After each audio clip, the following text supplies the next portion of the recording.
That's Nick. And that's Joseph. And today we're here to talk about The Son, the second film directed by Florian Zeller, based on his own play, part of the trilogy of The Father, the Mother, and the Son. So look forward to a film version of The Mother eventually, which was staged with Isabelle Huppert. The Son premiered in competition at the 2022 Venice Film Festival and is being released courtesy of Sony Pictures Classics. November 11th, 2022, after a substantial film festival run in a very short period of time. You saw it at Venice, and then you saw it again at there was a premiere at AFI. Yes, and you were I think for 2020. Did you say your favorite film was The Father? If not, it's way up there. I thought you did. But I probably did. I mean, I really, really like The Father, and I really Olivia Colman's one of my favorites. Yes, and I think Anthony Hopkins did a great job in that. Yes. He returns to work with Zeller for one scene in this. I read the play right beforehand, and I think that was an addition by Zeller and Christopher Hampton, who, again, co-wrote this adaptation. Notably, the original, because Zeller is French, is set in France, and has been migrated to New York. Anthony Hopkins is the best part of this film. His one scene. I agree. But I did not care for this movie. I did not either, and I cared even less for it the second time. I guess I would say it's... my main thoughts are that this is a movie about rich people not knowing how to deal with their problems. Mm-hmm. And it feels like an episode of Degrassi. That's not Degrassi. That someone said, make it art house, make it fashion. Mm-hmm. That's how this feels. A little out of touch to a regular person like me. But the basic story, it's about a 17-year-old named Nicholas. He lives in New York. His parents are divorced. His dad, Hugh Jackman, is a rich attorney. Peter. Who's remarried and has a newborn son. His mom, Laura Dern. Kate. Who appears... to still be single. She seems to be a professional. She lives in a nice place too in New York. Mm-hmm. One day Laura Dern shows up at Hugh's place talking about, I don't know what to do with your son. He's not listening to me. He hasn't been to school in a month. He's pretending to go to school every day and he has not been. He looks at me like he hates me. I'm afraid of him. You need to do something. So he shows up the next day, talks to his son, and the son is like, I don't think mom understands me. I want to live with you. Hugh says yes. The son moves in. And then we get maybe 45 minutes of Hugh and his son along with the stepmom. Vanessa, Kirby, Beth. Trying to get along. And there are a couple of scenes where it seems like he's doing okay. But to anyone with eyes and ears, clearly this boy is in severe need of professional help. But because Hugh is so busy, a plot point for his character is that he has been sort of headhunted by a senator from Delaware who wants Hugh's assistance and I believe running for president. An election campaign, in the primaries. Mm-hmm. So Hugh's preoccupied. His stepmom is busy raising Nicholas's stepmom, Hugh's new wife, is busy raising her newborn. And then Laura Dern's character is kind of out of the picture because Nicholas doesn't want to live with her. But things kind of come to a head when Hugh finds out that Nicholas has not been going to school for the past month, now living with him.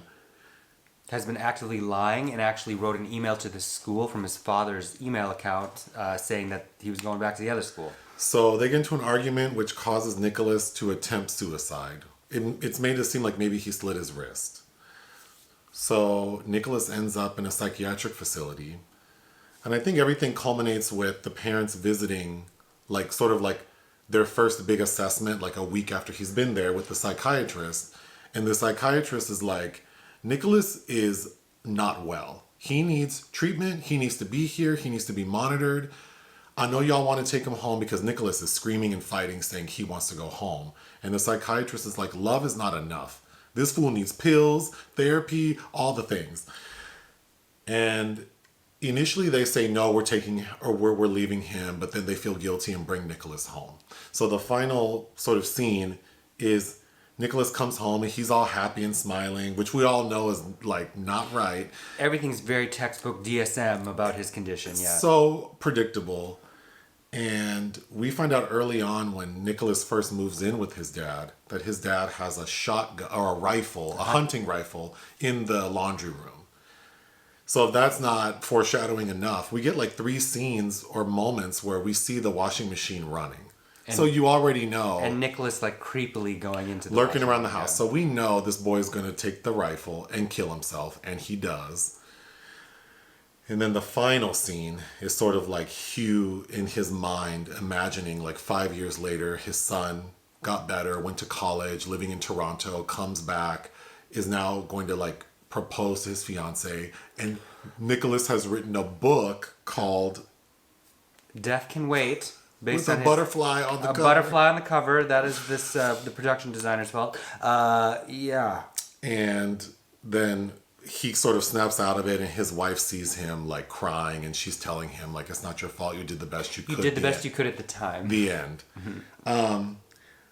Man, I think this movie works well, like the story works well if we're thinking about like parents who just sort of like aren't aware. Detached. Extremely And so detached. Like even from the first scene when Laura Dern's like, he's like, how could this have happened where you didn't know he wasn't going to school? And she's like, I don't know, apparently they sent some emails. Like, okay. Okay. So, I mean, but it's so like, I think the casting's weird because I didn't feel anything for like I like Hugh Jackman, I like Laura Dern a lot, and they're okay, but I don't know, everyone just feels so flat and cold, which one could argue is probably part of the problem with this family. But I didn't get the sense that, like, Hugh doesn't seem that connected to his new wife and that kid, and then Laura Dern doesn't seem like she's like a mom to this kid. It feels very absent, like it's in an emotional vacuum. There's no passion. There's no passion.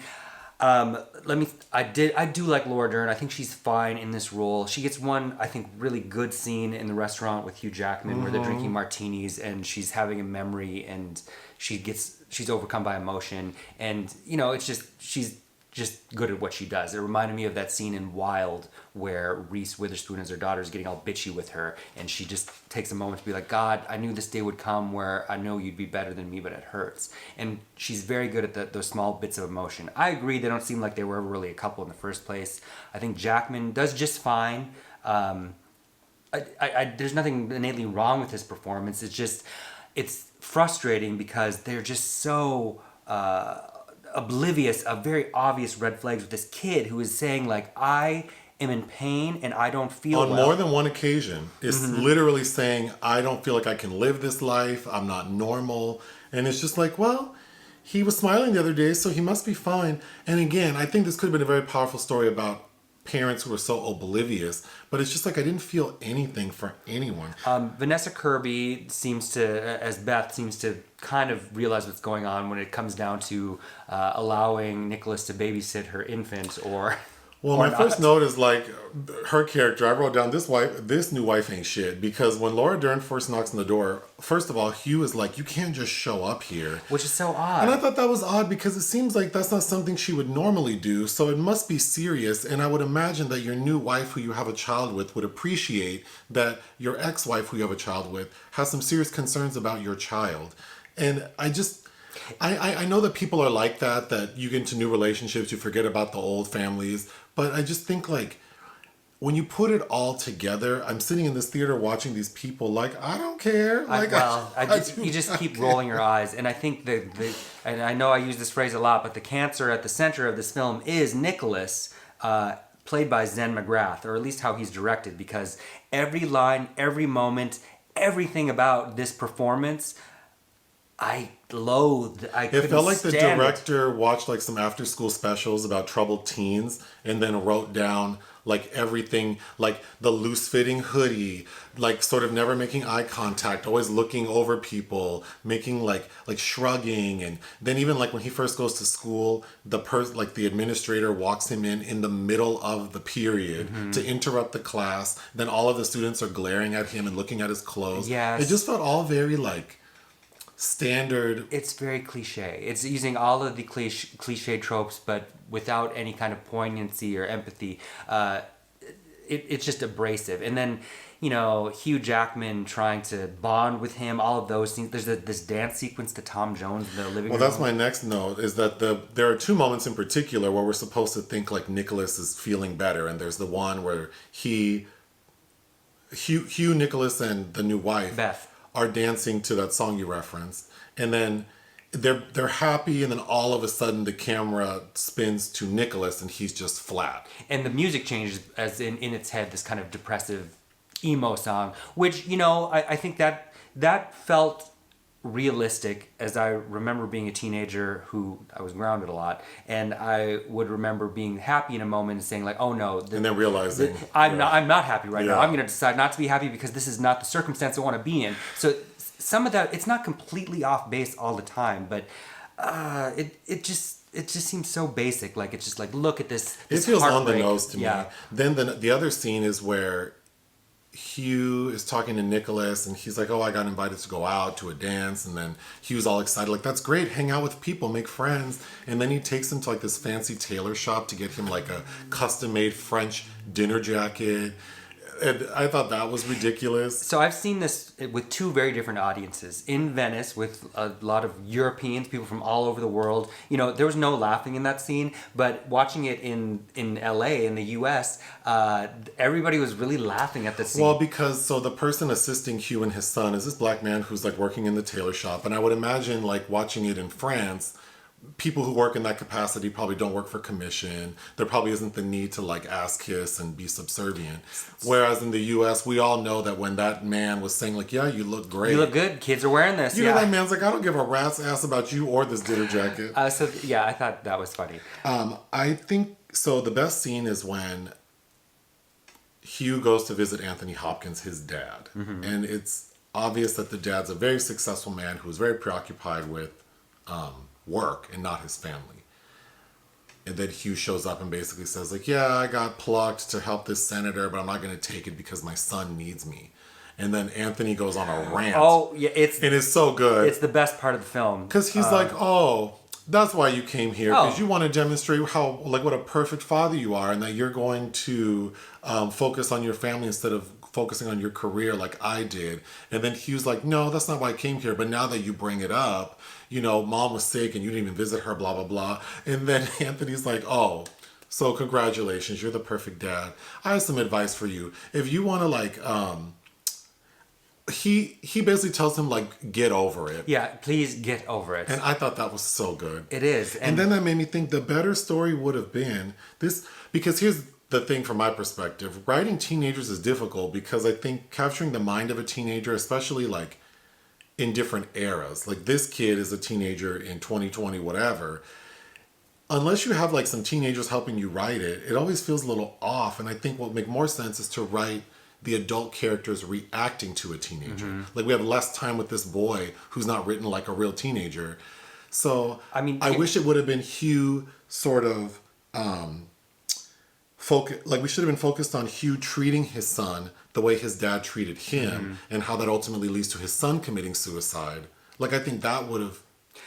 We spent too much time with this boy. Because the boy can articulate his feelings, but in a very vague way. Basically, it all boils down to like, I can't live this life. I'm not built for this life. And it's like, well, why? You alluded to the stepmom knowing that Nicholas is a problem, and that's because like a babysitter flakes out at the last minute, and Nicholas offers to babysit. And there's a weird thing with the earrings missing. And there's like some earrings missing, and then the stepmom's like, hell no. And then she thinks Nicholas has left the room, which is so crazy. They live in like a smaller space where you can hear everything. And she and Hugh start arguing about how she thinks he's disturbed. And then, of course, he's standing right there listening. And I just thought that scene all felt crazy to me. But it's like, kid, you're making people super uncomfortable. I think another more interesting thing that is completely neglected in the play, in the text, and in this film is the fact that this super privileged kid who could do anything and probably have anything he wanted to, if he, especially if he said he wanted to work to it, is still so viciously unhappy. And we need more than just the parents had a contentious divorce and he feels forgotten by his dad. Because it doesn't help me understand, then why do you hate your mom so much? Well, you have so much vitriol against your dad for leaving you and your mom, but then you hate your mom too. Because it just makes it seem like, well, this is just a classic case of if you have nothing to struggle for or live for or have built any desire for, I guess, what's the point? I guess again, to this child, what's the point of living life if he's not been led to have to do anything. Just because I can't relate to these characters because I didn't grow up rich doesn't mean it can't be a good Of course story. not. Of course but not. I do feel like, we have this like rich dad who like has his doctor's personal cell phone number and calls him to say, can you give me a good therapist? Then we see Nicholas in therapy. And it's just also like, I don't know. It just all feels so preventable. On the page, the scene where they have to decide whether or not to check him out of the psychiatric facility, I think reads really well. I just think that with how the casting works and the direction of this film, that scene feels aggravating in all the wrong ways. Yeah, because I think what it was supposed to do is demonstrate that this medical professional, the psychiatrist, is giving you good advice and imploring you to make the right decision, and then you're allowing the guilt you feel for your son to override that. But then the way the film, like the way it felt watching it was like, this kid is disturbed and manipulative, and these parents are kind of like too weak. And I don't know, I just didn't understand enough about these two to like think that they would not make a good decision. Like they're both educated, accomplished people. And there's nothing ambiguous about this child's condition. He's actually violent in that meeting. He's overturning a chair. There, with this move to New York and the casting, the psychiatrist is this black man who, the names he's calling him, it comes across as even more demeaning than it I think is intended. I agree. Nicholas within that meeting is demonstrating why he needs to be hospitalized. So, and I'm not saying that these can't be real people. I'm just saying that the way these characters were portrayed in this movie, I didn't believe that they would make these poor decisions or would feel that much guilt because they don't seem that connected to this boy. Right. And it's kind of laughable because right before he does kill himself, like the parents are talking like, well, yeah, what's long term? Like, he can't be alone, I guess. What are we going to do? Yeah, what are you going to do? And again, I think part of that frustration is on purpose, and then part of it is just, it does seem like this film is a little bit out of touch in ways that the father absolutely did not. And I'm not, I have had relatives that suffered from like dementia and Alzheimer's, and I don't know. Someone asked us like about having movies remade. I would love to see this story remade with like a working class with family. a black family. Or just a working class family who can't just call up their personal doctor and have their kid in therapy, and they can't, even like living in New York and Hugh Jackman's character is like, yeah, well, we have that guest room in the back. He can be there. It's like... Yeah, it's just so... Oh, okay. Again, those people exist, but I think because it just felt so sterile and like emotionless, I just felt like... Oh, and then even the scene where Nicholas shoots himself, of course, it's like a sudden gunshot, but it's not sudden. Like, everyone saw that coming from a mile away.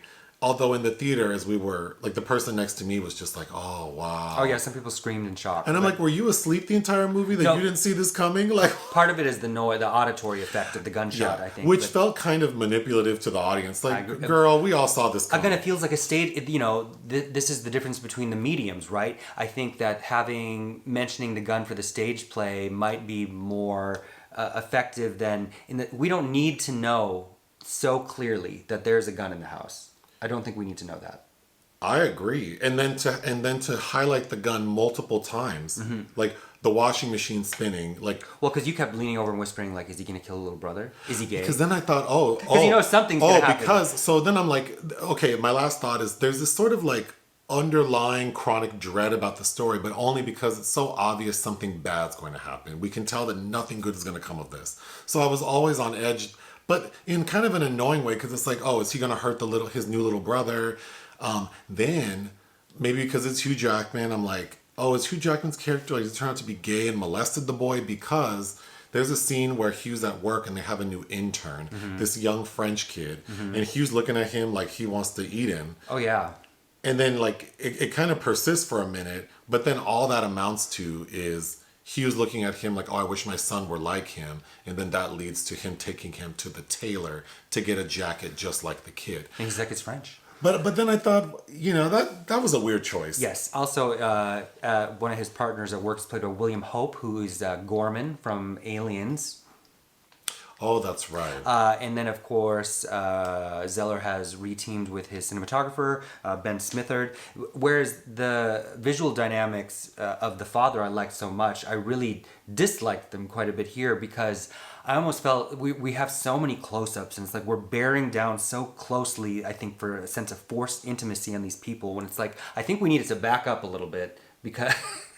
I think we needed a little more distance from these people than it. I think it's trying to manipulate us away visually.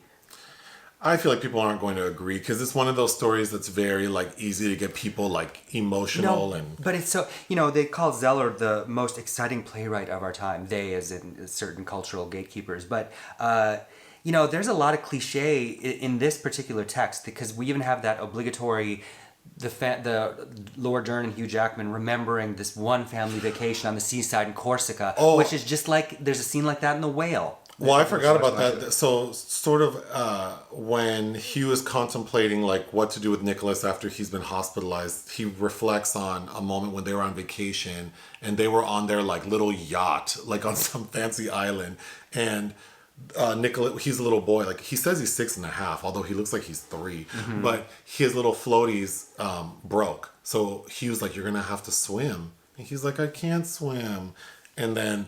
The idea is that Hugh believes that his son can make it through this. Again, so corny because it's so on the nose. It's so on the nose, teaching your child to leave the nest, if you will, and how has he failed so, irreparably. But again, just like in Armageddon Time from James Gray, Anthony Hopkins, I think, steals... Well, what do I know? Because I bet if my mom, or I bet if your mom saw this, they would love it. Because, they'll connect to, like, the child and having issues and not knowing what to do. But again, that's the great thing about cinema, is each of us has a different perspective, and each of us has our own opinions. What would you give it? 2. I believe I would give it 2 out of 5. I've spent the entire movie kind of rolling my eyes. Hit the thanks button. Listen to our podcast. Bye.